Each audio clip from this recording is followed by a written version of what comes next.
Again, Mr. Speaker, they say it's not about Donald Trump, but every speaker on that side of the aisle spends a significant percentage of their time talking about Donald Trump. So, with that, Mr. Speaker, I yield 3 minutes to the gentleman from Texas, Mr. Burgess. Texas is recognized. And I thank my friend from Kentucky for yielding. And I do intend to speak on my amendment to H.R. 5314, but I do have to reference the remarks recently made by the Democratic Speaker of the House on her testimony. Look, it's no newsflash that Democrats dislike the former president. Democrats dislike President Trump. The newsflash is they really fear the former president.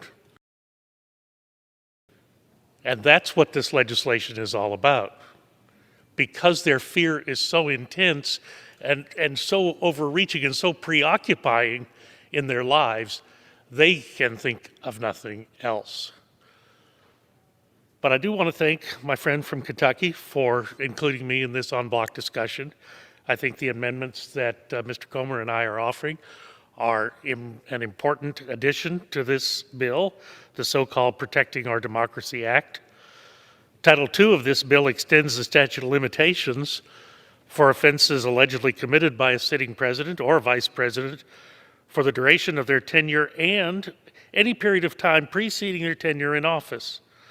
While we can agree with the title of the section, no president is above the law, this section further sets our president and elected vice presidents apart.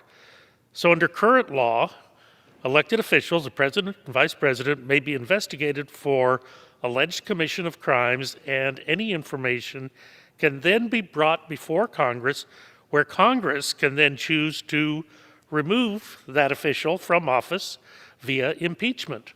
We know how facile our Democratic majority has been with the tool of impeachment in the past 2 years.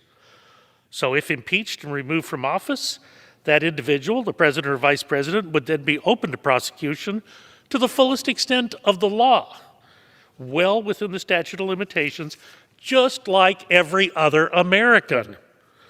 Additionally, Title II is very likely unconstitutional, as the Sixth Amendment Speedy Trial Clause protects the accused against unreasonable delays between an indictment and a trial.